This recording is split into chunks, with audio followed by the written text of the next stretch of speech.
کسی کو کوئی حکم دیتے ہیں تو عربی کے اندر اس کو کہا جاتا ہے کہ امر، حکم۔ یہ سلو امر کا صیغہ ہے، یعنی حکم کا صیغہ ہے، یعنی حکم دیا جا رہا ہے کہ سلو، تم سب پڑھو نبی پر درود۔ تو ہمارا کام بنتا ہے کہ اس کا رسپیکٹ، اس کو رپلائی دیں، تو اس کا مطلب جواب دیں ہم اس کو۔ تو جب بھی کہا جائے کوشش کریں کہ اپنی عادت میں یہ بھی شامل کر لیں کہ جہاں بھی ہو یہ بات کہی جائے کہ صلو علی الحبیب، تو اس وقت حبیب پر یعنی اللہ تبارک و تعالیٰ کے پیارے حبیب صلی اللہ تعالیٰ علیہ وسلم پر، یعنی ہمیں درود پڑھنے کا ایک گولڈن چانس، ایک موقع دیا جا رہا ہے، ہم پھر پڑھیں۔ اور درود شریف کی فضیلت ہے کہ اللہ تبارک و تعالیٰ نے جہاں اتنی مخلوق پیدا فرمائی، چرند و پرند، انسان، جنات، حیوان اور دیگر مخلوق، فرشتے، حوریں، جنت و جہنم، دوزخ، سب جو بھی اللہ تبارک و تعالیٰ نے بنایا سب اس کی مخلوق ہے۔ اللہ تبارک و تعالیٰ نے ایک دنیا کے اندر ایک ایسا فرشتہ بھی پیدا فرمایا ہے کہ جس کا ایک پر مشرق میں ہے، دوسرا مغرب میں ہے۔ ایک پر مشرق میں ہے، دوسرا مغرب میں ہے۔ آپ رسپانس دیتے رہیں گے، جواب دیتے رہیں گے، میں سمجھوں گا کہ آپ کو میری بات سمجھ میں آ رہی ہے، یعنی میں اپنی بات کو پورا آپ کے ذہنوں میں، دماغ میں بٹھا پا رہا ہوں، سمجھ میں آ رہی ہے آپ کو۔ اللہ تبارک و تعالیٰ نے ایک فرشتہ پیدا فرمایا ہے جس کا ایک پر مشرق میں ہے اور دوسرا کہاں ہے؟ مغرب میں۔ اللہ تبارک و تعالیٰ کی مخلوق ہے نا فرشتے بھی، جی، لیکن اشرف المخلوقات کس کو کہا گیا ہے؟ انسان کو۔ ایسا ہی ہے، حضور علیہ الصلاۃ والسلام نے فرمایا کہ وہ فرشتہ، اس کی ایک ڈیوٹی لگائی ہے، اس کو ایک کام دیا اللہ تبارک و تعالیٰ نے۔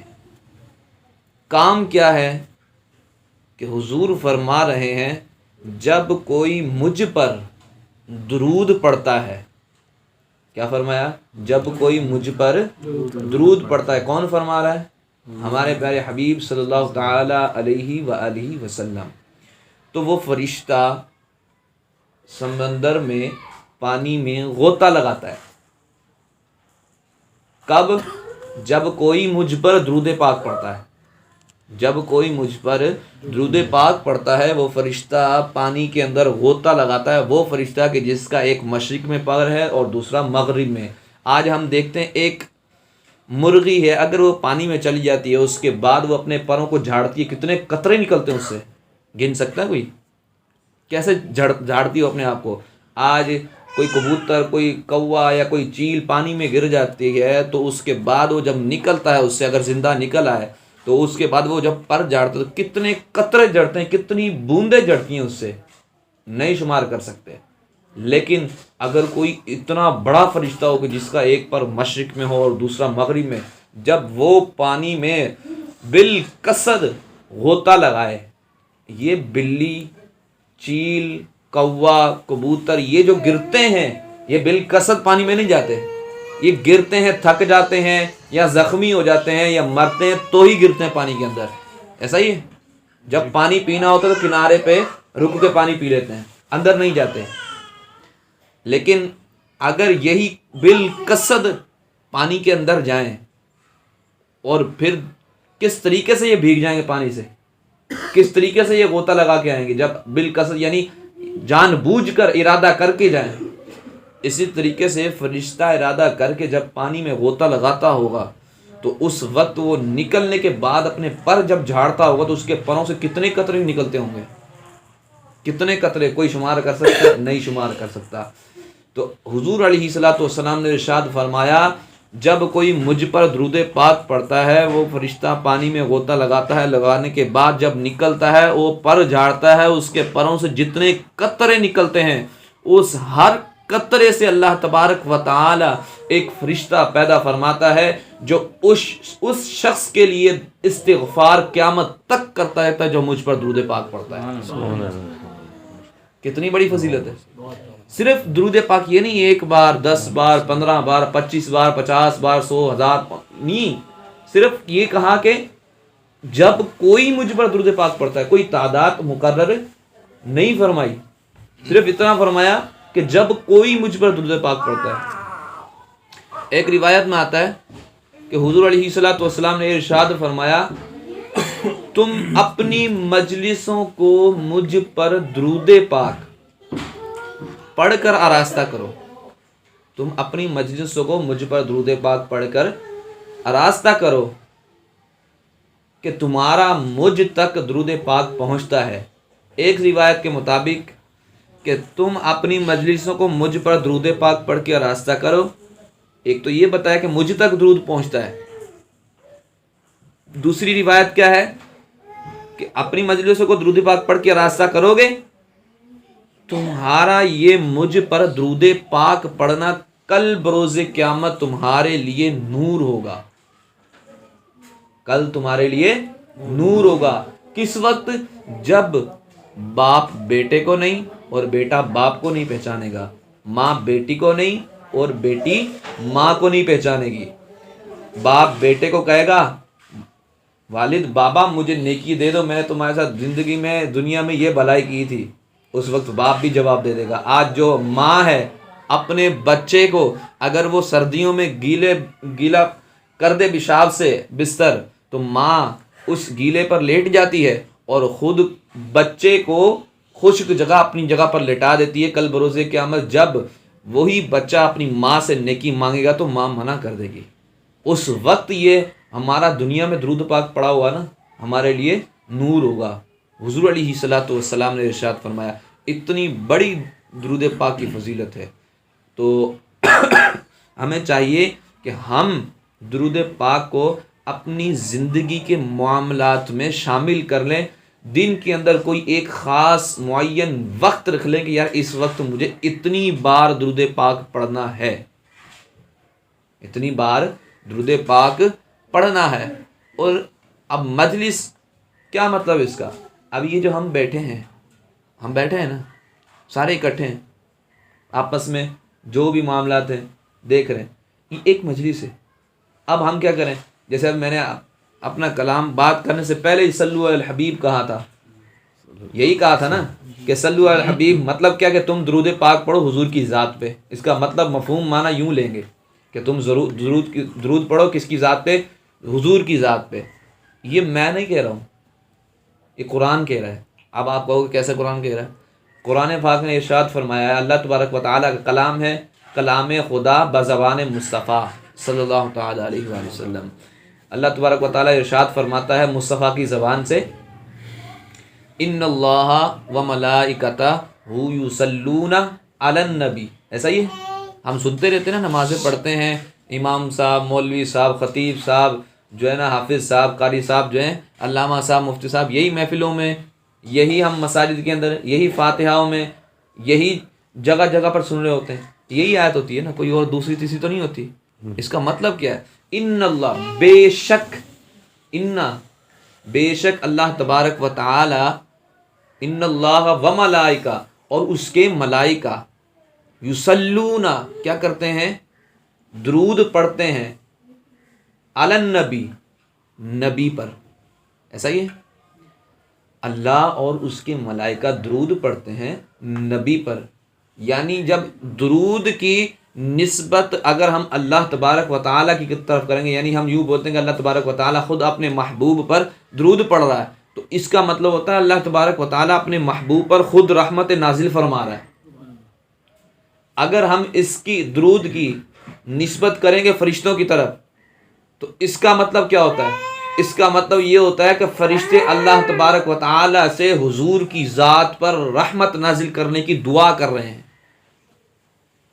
اور جب ایک عام امتی، یا ایھا الذین آمنو، یعنی اے ایمان والو، صلو، امر ہی ہے نا، ابھی میں نے کہا نا صلو علی الحبیب، امر، حکم دیا جا رہا ہے، اے ایمان والو تم پڑھو، یا ایھا الذین آمنو صلو علیہ، اس پر، وسلموا، جس پر اللہ تبارک و تعالی نے درود پڑھا تم اس پر درود بھیجو۔ تو اس کا مطلب ہوتا ہے کہ جب ہم حضور کی ذات پر درود پڑھتے ہیں تو اس وقت اپنے لیے مغفرت کی دعا حضور کے وسیلے سے کر رہے ہوتے ہیں.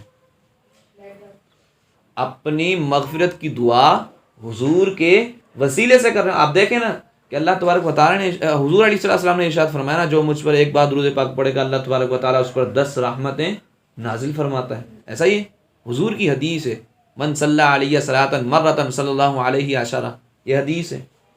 یہ ارشاد فرمایا. یہ کیا ہے؟ یہ درود کی فضیلت ہے. ہم مطلب اللہ تبارک و تعالیٰ ہم پر رحمت نازل فرما رہا ہے، اور پھر اسی کے جواب میں اللہ تبارک و تعالیٰ اسی شخص کے جو مجھ پر ایک بار درود پاک پڑھے اللہ تبارک و تعالیٰ اس کے 10 درجات بلند بھی فرما رہا ہے. کتنی بار درود؟ صلی اللہ علیہ وسلم، ایک بار ہو گیا. 10 رحمتیں مجھ پر نازل ہوئی، 10 درجات بلند ہوئے. اب صرف اتنا ہی نہیں، اس پر بس نہیں ہے، آگے بھی پھر فرمایا ایک بار درود پاک پڑھنے پر 10 رحمتیں، 10 درجات بلند، اب 10 گناہ معاف بھی ہوتے ہیں. کتنی بڑی فضیلت. صرف ہم اب ویسے بھی تو بات بولتے ہی ہیں نا، یار یہ کر دو، وہ کر دو، فلانا کر دو. صلی اللہ علیہ وسلم کتنی دیر لگی؟ وہ 10 رحمتیں ہیں یا 10 درجات 10 بار پڑھیں گے تو پھر کتنا نازل ہوگا؟ 100 بار. وہ جب 100 بار پڑھیں گے پھر کتنا؟ 1000 بار.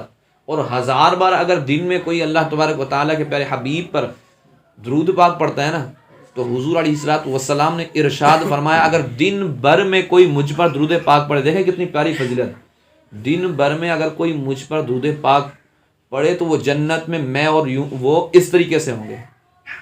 جنت میں جب داخل ہوں گے ہم دو اس طریقے سے ہوں گے. حضور نے ارشاد فرمایا یعنی وہ میرے کندھے سے کندھا جوڑ کے داخل ہوگا جنت میں. یہ مقام دیا ہے. اور 100 بار اگر کوئی پڑھتا ہے اللہ تبارک و تعالیٰ اس کی دونوں آنکھوں کے درمیان لکھ دیتا ہے کہ یہ نفاق اور جہنم کی آگ سے بری ہے. کتنی بڑی فضیلت. اور اگر کوئی 50 بار درود پاک پڑھ رہا ہے حضور کی ذات پہ، یہ سارا کیا ہے؟ ایک بار پڑھنا، 10 بار پڑھنا، 50 بار پڑھنا، جتنی بار بھی پڑھنا، کس کی ذات پہ پڑھ رہے ہیں؟ حضور کی ذات پہ. اب بتاؤ ہم یہ حضور کی ذات پہ درود پاک پڑھ رہے ہیں، کیا ہمارا یہ ان کو ضرورت ہے اس درود کی؟ حضور کو ضرورت ہے اس درود کی جس کے خود رب تعالیٰ فرما رہا ہو کہ میں اس پر درود بھیج رہا ہوں. جس پر رب درود بھیج رہا ہو تو اس پر ہم جیسوں کی ضرورت ہوگی درود بھیجنے کی. یہ ایک وسیلہ، ایک وجہ ہے. ہم نے کبھی اس کو سوچا، اس میں غور کیا کہ یار مولوی جو بھی آتا ہے، علامہ جو بھی آ رہا ہے، امام جو بھی، قاری جو بھی آ رہا ہے، وہ یہی کہہ رہا ہے اتنی بار درود پاک پڑھو، یہ کرو، یہ کرو، اتنی بار پڑھو گے یوں ہو جائے گا، اتنی بار پڑھو گے یوں ہو جائے گا. یہی کہتے ہیں نا. کبھی ہم نے یہ بھی غور کیا کہ یار یہ کیوں کہہ رہے ہیں؟ کیا حضور کو ہمارے نعوذ باللہ ہمارے درود کی ضرورت ہے؟ نہیں. یہ ایک حضور کی ادا اور ان کی شان، یہ ان کی مہربانی، یہ ان کی رحمت ہے ہم پر کہ انہوں نے اپنی ذات پر درود پاک پڑھنے کی ہمیں توفیق بخشی ہے. ہمیں توفیق بخشی نا، کسی اور کو تو نہیں بخشی.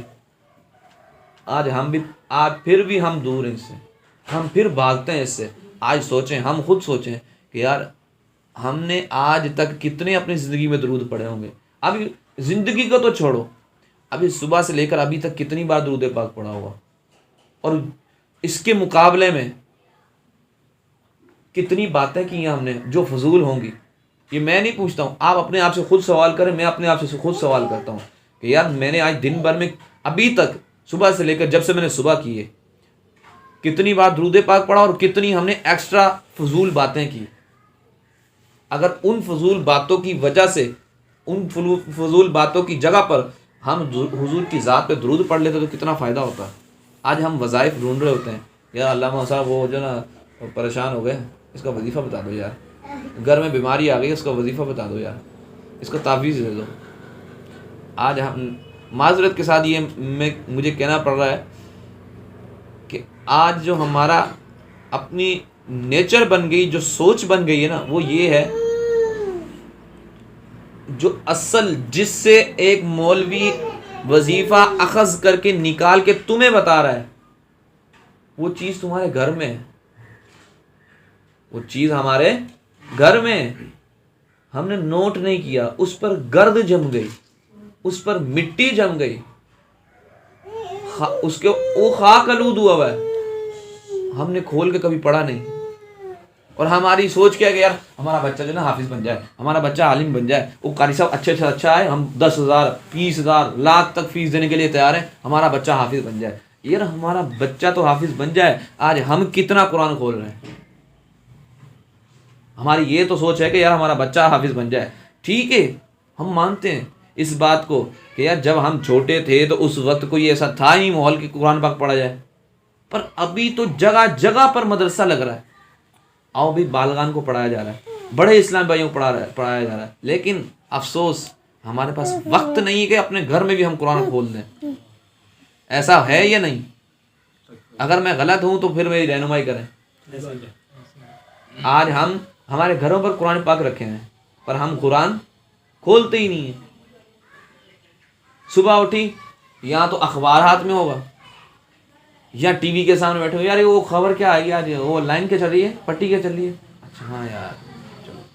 اللہ کے بندے صبح ہوتی ہے قرآن کھولو، قرآن کی تلاوت کرو، پھر دیکھو اللہ کی رحمتیں کیسے نازل ہوتی ہیں، اللہ کی برکتیں کیسے نازل ہوتی ہیں، اللہ مہربان ہم پر کیسے ہوتا ہے. یہ ہماری اپنی کوتاہی ہیں. ہم اپنی اولاد کو تو سنوارنے کے لیے چل پڑے. یاد رکھیں اس بات کو کہ آج ہم جیسے ہیں نا، کل کو ہماری اولاد بھی ویسی ہوگی. جس اسٹیج سے ہم گزرے ہیں نا، اس اسٹیج سے ہماری اولاد نے بھی کسی وقت میں گزرنا ہے. آج ہم اپنے گھر میں صبح فجر ہو، فجر کی نماز پڑھنے جائیں، چلو بیٹا آ جاؤ نماز پڑھنے چلتے ہیں. اچھا میں نے یہ نوٹ بھی کیا ہے، آپ بھی نوٹ کر لینا اور نوٹ کیا بھی ہوگا. صبح فجر میں اٹھتے ہیں نا، فجر میں اٹھتے ہیں، لیکن ہوتا کیا ہے یار، وہ نا دروازہ زور سے نہ بج جائے، آواز نہ آئے. میں چپل سیدھی کر رہا ہوں، آواز نہ دوسرے کو، وہ جو سوئے ہوئے نا ان کو آواز نہ چلی جائے. میں کیا کرنے جا رہا ہوں؟ نماز پڑھنے جا رہا ہوں. پر یہ جو بچے سوئے ہوئے نا، انہوں نے تھوڑی دیر بعد اٹھنا ہے، اسکول کے لیے جانا ہے. ایسا ہی ہے، ان کی نیند خراب نہ ہو جائے. آج ہم اپنے بچوں کو ایک اسکول کی خاطر نماز سے دور کر کے خود نماز پڑھنے جا رہے ہیں. ان کو نہیں سکھا رہے کہ ان کو یہ آواز نہیں سنائی دے کہ یار ہم اٹھ گئے، کوئی اٹھ گیا، ان کی نیند میں خلل نہ آئے. حالانکہ ہونا کیا چاہیے کہ ہم جب اٹھیں تو پورے گھر والوں کو اٹھائیں. آقا کریم علیہ الصلوۃ والسلام کی تربیت دیکھیں، آقا کریم علیہ الصلوۃ والسلام کا انداز دیکھیں. جب اٹھتے تھے تو پورے اپنے گھر والوں کو اٹھایا کرتے تھے. آج ہم کس منصب پہ کھڑے ہیں، کس اسٹیج پہ کھڑے ہیں، آج ہماری کیا سوچ ہے، آج ہم کیا کر رہے ہیں؟ کیا حضور کی تعلیم یہی تھی؟ کیا حضور کی احادیث یہی تھی؟ اگر ہم جیسی ان کی تعلیم، جیسی ان کی تربیت، جیسے ان کے افعال، جیسے ان کے اقوال تھے، اگر ویسے ہی ہیں تو ٹھیک، اگر نہیں تو کیوں؟ یہ ہم اپنے آپ سے پوچھیں. آج میری بیٹی جوان سوئی ہوئی ہے، 12 سال کی، 15 سال کی. میرا بیٹا سویا ہوا ہے، 16 سال کا ہے، 10 سال کا، 20 سال کا، 25 سال کا سویا ہوا ہے. میں اٹھ کے اکیلا تھا، چادر لپیٹی اور باہر جا رہا ہوں نماز پڑھنے کے لیے. میرے بیٹے کو کہیں آواز نہ آ جائے، اس نے تھوڑی دیر میں ڈیوٹی پہ جانا ہے. ایسا ہے نہیں ہے، تھوڑی دیر میں اٹھ کے ڈیوٹی پہ جانا ہے. یار گیٹ کھولنے کی بھی آواز نہ ہے، وضو پانی گرنے کی آواز نہ ہے. وہ لوگ آ رہے ہوتے ہیں آنکھیں مسلتے ہوئے، پوچھو ان سے، ہاں بھی وضو نہیں کیا؟ یار وہ اصل میں گھر پہ پانی کی آواز آئے گی نا تو بچے اٹھ جائیں گے، پھر وہ جو نا انہوں نے اسکول میں بھی جانا ہوتا ہے تو امام صاحب یوں نہیں یوں ہے. اللہ کے بندے، آپ خود ان کا ہاتھ پکڑ کے مسجد میں لے کے آؤ گے. جب ان کی بچپن سے ہی آپ کے ہاتھ میں ہاتھ رکھ کے مسجد میں آنے کی عادت بن جائے گی تو بتاؤ بڑے ہو کے وہ کیسے نماز چھوڑیں گے؟ آج ہم دیکھتے ہیں نا کہ یار میرے ابو کا ختم میں دلاؤں گا. کیوں یار؟ وہ بھی اپنے ابو کا آپ میرے دادا کے دلاتے تھے نا، تو لہٰذا میں بھی دلاؤں گا. ایسا ہے یا نہیں؟ میرے ابو نے یوں کیا تھا، میرے پاپا نے یوں کیا تھا، کیوں میں بھی ایسے ہی کروں گا. میرے دادا کے لیے ایسا کیا تھا انہوں نے. یہی وجہ ہے آج ہم اپنے بچوں کا ہاتھ پکڑ کے لے کے جائیں گے نا تو کل ہمارے بچے خود بخود آگے جائیں گے. یار ہمارے والد صاحب حیات تھے جب نا، تو جب ہمارے ابو خود ہاتھ پکڑ کے مسجد میں لے کے جاتے تھے. آج ہم ایسا کریں گے کہ یار آواز نہ ہے، وہ اٹھے نا، تو کل کو یہ ہوگا. وہ کل کو ایسا نہیں کہ آپ تو اٹھ کے جا رہے ہیں نا، کل کو یہ نہیں ہوگا. کل کو یہ ہوگا یہ جو آپ کا بیٹا یہ خود بھی نہیں اٹھے گا، یہ خود بھی نہیں اٹھے گا. آپ تو اٹھ کے جا رہے ہو پر آواز پیدا نہیں کر رہے کہ یار اس کی نیند خراب ہو جائے گی. لیکن آپ کا بیٹا جو ہے نا جب یہ اٹھے گا، جب اس کا یہ جگہ آئے گی، جب یہ مقام آئے گا اس کا، جب اس سٹیج سے یہ گزرے گا، اس وقت اس کی سوچ یہ ہو جائے گی کہ یار چھوڑو نماز کو ہی چھوڑو. کیوں؟ ہم کہتے ہیں نا یار اولاد باپ سے 4 ہاتھ آگے ہی ہوتی ہے. ایسا ہی ہے نا، یہ کانسیپٹ ہے. ایسے ہی بولتے ہیں یار اولاد 4 ہاتھ آ گئی ہے باپ سے. ایسا ہوتا ہے. لیکن کیا ہے، ہاں آج ہم چادر لپیٹ کے جا رہے ہیں، پانی اس کا نہیں پیدا ہو رہا، آواز نہیں ہو رہی پیدا پانی کی. لیکن کل کو چادر لپیٹنا تو دور کی بات ہے، بیٹا بستر چھوڑ کے بھی نہیں جائے گا، بیٹی بستر چھوڑ کے بھی نماز پڑھنے کے لیے نہیں اٹھے گی. نہیں بھائی، ابو جاتے ہی نہیں تھے ہمارے، حالانکہ جاتے تھے. اصل وجہ کیا تھی؟ ہم نے اپنے بچوں کی عادت ہی نہیں بنائی. ہم نے اپنے بچوں کی عادت ہی نہیں بنائی. تو یاد رکھیے کل بروز قیامت ہمارے سے اس کا بھی سوال ہوگا. آیا تجھے میں نے اولاد دی، تجھے میں نے اتنے بیٹے دیے، تجھے میں نے اتنی بیٹیاں دی، تو نے ان کی کیسی تربیت کی؟ عبداللہ ابن عباس رضی اللہ تعالی عنہ سے مروی ہے کہ رسول اللہ صلی اللہ تعالی علیہ وسلم نے ارشاد فرمایا، اگر کسی کی 3 بیٹیاں ہوں. کتنی بیٹیاں؟ 3 بیٹیاں. آج ہم بیٹیوں سے گھبراتے ہیں، یار بیٹی ہو گئی یار، منہ اتنا بڑا ایسے پھول جاتا ہے. اللہ تبارک و تعالیٰ کی رحمت ہے، بیٹی اللہ کی رحمت ہے. پریشان ہو جاتے ہیں. کیوں؟ حضور علیہ السلام نے فرمایا جس کی 3 بیٹیاں، آج ہماری ایک ہو جائے تو ہمارا منہ اتنا بڑا ہو جاتا ہے. وہ یہاں 3 فرما رہے ہیں حضور. فرمایا جس کی 3 بیٹیاں ہو ان پر ظلم نہ کرے، ان کی تربیت کرے، ان کی خیر خواہی کرے، ان کو اچھا، ان کو جو ہے نا ان کو پہنائے، ان کو کھلائے، یہاں تک کہ اللہ تبارک و تعالی کی بارگاہ میں جو مقام بیٹی کا ہے، یعنی اپنے گھر میں پہنچنا، وہاں تک پہنچا دے اس کو باپ یا بیٹا. یعنی کسی کی بہن ہو یا بیٹی ہو، 3 بیٹیاں یا 3 بہنیں ہوں. بعض اوقات ایسا ہوتا ہے 3 بہنیں ہوتی ہیں لیکن والد چلا جاتا ہے، فوت ہو جاتا ہے. تو یہ بھائی کے لیے بھی فضیلت ہے، صرف باپ کے لیے نہیں، بھائی کے لیے بھی ہے.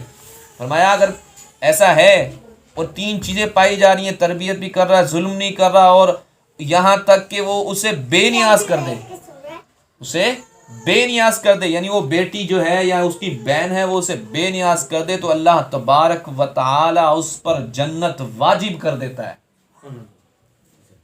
آج ہم بیٹیوں سے پریشان ہوتے ہیں نا. یہ حضور فرما رہے، میں نہیں فرما رہا. اگر کسی کو ضرورت ہو حوالے کی، میں ابھی نکال کے بخاری شریف کی حدیث دکھا سکتا ہوں. ایک پھر ابھی ختم نہیں ہوئی. صحابی عرض کرتے ہیں یا رسول اللہ صلی اللہ تعالی علیہ وسلم، اگر کسی کی 2 بیٹیاں ہوں. پہلے تو حضور نے 3 کا کہا نا. صحابی نے عرض کی اگر کسی کی 2 ہوں یا 2 بہنیں ہوں، تو حضور علیہ الصلوۃ والسلام نے فرمایا اس کے لیے بھی یہی اجر ہے. یا رسول اللہ اگر کسی کی 1 بیٹی ہو، فرمایا اللہ تبارک و تعالی اس کے ساتھ بھی یہی معاملہ فرمائے گا اگر وہ اپنی بیٹی یا بہن کے ساتھ یہ سلوک کرے جو حضور نے فرمایا. آج ہم اپنی بیٹیوں کو، بہنوں کو مارتے ہیں. کیا حضور کی تربیت یہ تھی؟ وہ سوچیں کہ ایک کافر کی بیٹی آئی تھی، کافر کی بیٹی آئی تھی اور ننگے سر آئی تھی، حضور کی بارگاہ میں آئی تھی.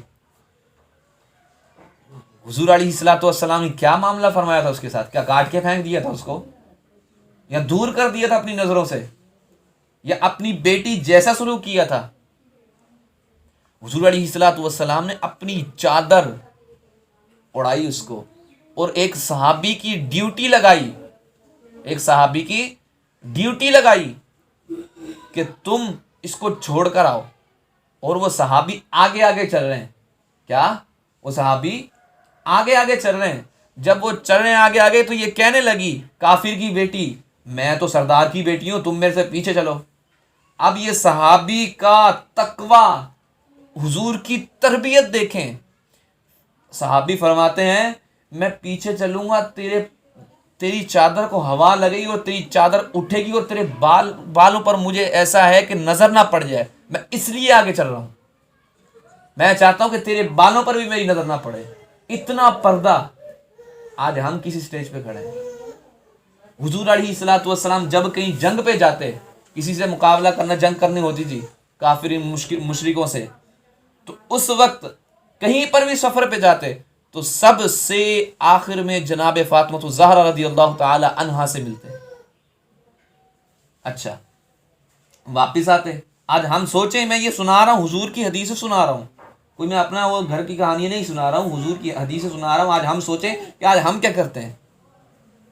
حضور علیہ الصلوۃ والسلام آتے, جب گھر پہ تشریف لاتے, کہیں سفر سے آتے واپس, حضور علیہ الصلوۃ والسلام ایسے نہیں کہ پہلے اپنے جو نا زوجہ کے پاس جائیں یا کسی کے پاس جائیں, نہیں, پہلے اپنی بیٹی کے جناب سیدہ فاطمہ الزہرا رضی اللہ تعالی عنہا کے پاس جاتے اور جا کر اس کو پہلے تحفہ دیتے. اگر کوئی پھل لے کر آئے ہیں تو سب سے پہلے اپنی بیٹی کو دیتے. اگر کوئی خاص چیز لے کر آئے پہلے ان کو دیتے. پھر گھر میں دیکھتے سب سے چھوٹا بچہ کون ہے, اس کو دیتے, پھر اس سے بڑا, پھر اس سے بڑا, پھر اس سے بڑا. آج ہم کیا کرتے ہیں؟ آج ہماری سوچ کیا ہے؟ معذرت کے ساتھ ایسی باتیں کرنے پر مجبور ہوا کس وجہ سے کہ آج ہم, یہ ہے کہ ابھی کل کی بات ہے, ایک میرے پاس رپورٹ آئی اور واقعی وہ آنکھوں دیکھا معاملہ ہی سمجھ لو, تھا تو پردے میں, لیکن یعنی جیسے مثال کے طور پر اب یہ گھر ہے, اس سے نیچے والے گھر میں یہ معاملہ ہوا ہو, اس گھر والوں کو پتہ نہیں چلا ہوگا کہ کیا ہوا, پتہ چل جائے گا آج نہیں تو کل ایسا معاملہ ہوا کہ ایک جوان بھائی اور اپنی جوان بہن کو اپنی پینٹ کے بیلٹ سے مار رہا ہے. کس وجہ سے؟ وہ وجہ پتہ کیا تھی؟ وجہ یہ تھی کہ والدہ ان کی یہاں نہیں ہے, والدہ ان کی پنجاب, والد ان کے باہر دوسرے ملک میں, لیکن یہاں وہ اس وجہ سے مار رہا کہ چھوٹی بہن ہے اور اس کو کھانا گرم کر کے لا کے دیا. اب یار چھوٹی بہن, بڑی بات ہے کہ ہمیں کھانا گرم کر کے لا کے دے رہی ہے, یہ اس کی مہربانی نہیں؟ سب سے چھوٹی, سب بہن بھائیوں میں چھوٹی, وہ ہمیں کھانا گرم کر کے لا کے دے رہی ہے. اس کو لا کے دیا, صرف پانی رکھنا بھول گئی ہے, اور اس نے یہ بھی کہا کہ میں لا کے رکھتی ہوں, اور یہ اٹھا, کھانا نہیں کھایا, کھانے کو ہماری لات سائڈ پہ کیا اور بیلٹ نکالا اور اس سے اپنی بہن کو مار رہا ہے. بتاؤ آج ہم کیا حضور کی حدیث اس کے اوپر پوری آئے گی؟ کیا وہ جزا جو حضور نے فرمائی تھی کہ اللہ تبارک و تعالیٰ اس پر جنت واجب کر دے گا, بتاؤ اس بھائی پر ہو جائے گی؟ آج یہ نیچر ہے. بتاؤ پھر مولوی ایسے بیان کریں یا نہ کریں, کیسے مجبور ہوں گے؟ یہ کل کا معاملہ ہے, اور یہاں کراچی آپ کی ایسی منظور کالونی, ایسی پٹی کا واقعہ ہے, یہ کل کا ہے. آج ہم اپنی بہنوں کو, بیٹیوں کو کیا سمجھا؟ کیا حضور علیہ الصلوۃ والسلام اس لیے نہیں آئے تھے؟ کیا حضور نے نہیں فرمایا تھا کہ بیٹیوں کو زندہ درگور کرنے سے بچانے کے لیے مجھے بھیجا گیا ہے؟ حضور نے ہی فرمایا تھا نا. آج ہم کیا کر رہے ہیں معذرت کے ساتھ؟ لہذا آج سے ہم نیت کر لیں کہ آئندہ اپنی بہن یا بیٹی پر کوئی ایسا ظلم نہیں کریں کہ جو شریعت سے ٹکراتا ہو. نیت کر لیں, اور یہ بھی نیت کر لیں کہ انشاءاللہ صبح سے قرآن کھولنے کی عادت میں اپنی بناؤں گا اور میرے بچے میرے قریب آ کے بیٹھیں گے. نیت کر لیں, نیت کر لیں کہ آج سے میری کوئی نماز عصر سے لے کر قضا نہیں ہوگی. نیت کر لیں کہ کبھی کوئی ایسی بات نہیں کہوں گا جس سے پہلے حضور کی ذات پہ درود نہ پڑھوں. نیت کر لیں یہ, اور ہر کام سے پہلے بسم اللہ پڑھ لیں کہ یہ سنت مبارکہ ہے. اچھا, اب دیکھو مزے کی بات, جس وجہ سے ہم نے یہ اجتماع رکھا تھا, دیکھو انکل مظہر کے ہم سارے تقریباً رشتہ دار ہی ہیں نا, ایسا ہی ہے نا, جن کی برسی میں ہم جمع ہوئے ہیں, انکل مظہر کے رشتہ دار ہیں نا. یا ہمارے وہ چاچا لگتے ہوں گے یا تایا لگتے ہوں گے یا ہمارے والد لگتے ہوں گے، ماموں کچھ نہ کچھ کہیں نہ کہیں سے جا کے ہمارے رشتہ دار وہ لازمی لگتے ہیں۔ اب یہاں پر کوئی ایسا ہی بیٹھا ہوگا جس کے والد نہیں ہوں گے، جس کے دادا نہیں ہوں گے، جس کے نانا نہیں ہوں گے، جس کے ماموں نہیں ہوں گے۔ اب دیکھو مزے کی بات، آج ہم یہ کرتے ہیں نا، مثال کے طور میں صبح اٹھا، میں نے بولا چلو یار نماز پڑھنے جاتا ہوں، میں نے گھر پہ صبح اٹھ کے فوراً میں نے بسم اللہ پڑھی اور وضو کیا۔ کیا کیا؟ بسم اللہ پڑھ کے وضو کیا۔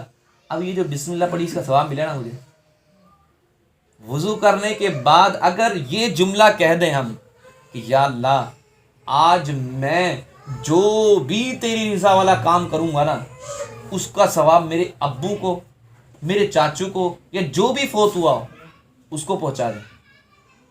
بتاؤ دن بھر میں ہم پھر کتنی نیکیاں کریں گے اور کتنا ثواب ہمیں نہیں پتہ ہوگا۔ ہم نے یہ جملہ کہہ دیا، ہم نے یہ ایک جملہ کہہ دیا، اب یہ ہم نے جتنی میں نیکیاں کی، جتنی بھی کی ہمیں نہیں معلوم۔ اب مثال کے طور پہ ہم کسی کا دل خوش کر رہے ہیں، کوئی آیا ہمارے پاس، ہم کام کر رہے ہیں، اب میں دکان پہ ہوں، ایک چیز ہے 20 روپے کی، اس کی مثال دے رہا ہوں، 20 روپے کی ہے، میں اس کو دیتا ہوں 8 روپے، اس کے پاس 18 روپے ہیں۔ میں نے کہا چلو یار کوئی مسئلہ نہیں، آپ کا 2 روپے نہیں ہے نا، چلو آپ ویسے ہی لے جائیں۔ خوش کیا نا۔ یہ خوش کرنا کیا ہے آج ہمیں نہیں پتا، ہم نے اس کو خوش کر دیا، ہمیں نہیں پتا کیا ہے، ہم یہ بولتے ہیں یار اللہ راضی ہو جائے بس، اس کو میں نے اس لیے دیا۔ نہیں، یہ بھی ٹھیک ہے، پر یاد رکھیں کہ کسی مومن کے دل میں خوشی پیدا کرنا یہ ایک صدقہ ہے۔ کیا ہے؟ صدقہ۔ اور صدقے سے بلائیں ٹلتی ہیں، صدقے سے جہنم کی آگ کم ہوتی ہے، صدقے سے اللہ تبارک و تعالیٰ کا غضب دور ہوتا ہے، صدقے سے اللہ تبارک و تعالیٰ کی رحمت قریب ہوتی ہے۔ ہم نے کیا کیا؟ یہ صرف 2 روپے چھوڑ دیے۔ کیا کیا تھا؟ 2 روپے چھوڑے۔ میرے دل میں خوشی پیدا ہوئی نا، یار انہوں نے میرے یار 2 روپے چھوڑ دیے، چلو یار میں چیز لینے کے قابل ہو گیا، چیز لے لی میں نے، اللہ یار اس کو خوش رکھے، میرے دل سے دعا نکلی، خوشی پیدا ہوئی نا میرے دل میں۔ تو اس سے سوچئے کہ ایک مومن کے دل میں خوشی پیدا کرنا اللہ تبارک و تعالیٰ کو کتنا پسند ہے۔ ایک بزرگ کے بارے میں آتا ہے، بڑے نیک، بڑے پارسا، بڑے متقی اور دیکھو میں بیان وہ بھی کر سکتا ہوں کہ وہ ہڑا ہوڑی والا، میں اس لیے مطلب جیسے آپس میں بیٹھ کے گفتگو کر رہے ہوتے ہیں اس لیے میں بیان کر رہا ہوں کہ چلو یار سمجھ میں بھی آ جائے اور پیار محبت 2-4 باتیں علم کی بھی ہم سیکھ لیں اور اس کا ثواب انکل مظہر کو پہنچا دیں، ہے نا۔ حدیثیں سنی ہم نے۔ اب دیکھو ایک بزرگ ہیں، بڑے نیک متقی پارسا مطلب عبادت گزار، اللہ تبارک و تعالیٰ کے بہت قریب، انتقال ہو گیا بزرگ کا۔ کسی کی خواب میں آئے، کس نے خواب میں ان کو دیکھا، ما فعل اللہ بکا، اللہ تبارک و تعالیٰ نے تیرے ساتھ کیا معاملہ فرمایا۔ اس خواب دیکھنے والے نے اس بزرگ سے پوچھا، کیا جواب دیا اس نے؟ کہا میں اتنا نیک تھا، اتنا پارسا تھا، اتنی میں نے عبادت کی، میرے کسی کام نہیں آئی۔ کیا کہا اس نے؟ کتنی عبادت کی، کتنا نیک تھا، لوگ اس کو مانتے تھے۔ آج بھی ہم اگر کتابیں پڑھتے ہیں نا تو کتابوں میں ان کا نام آتا ہے، امام غزالی، نام سنا ہے نا، محمد بن محمد امام غزالی رحمۃ اللہ تعالی علیہ، یہ بزرگ ہیں وہ۔ اور پوچھا ان سے تو انہوں نے کہا میری کوئی نیکی کام نہیں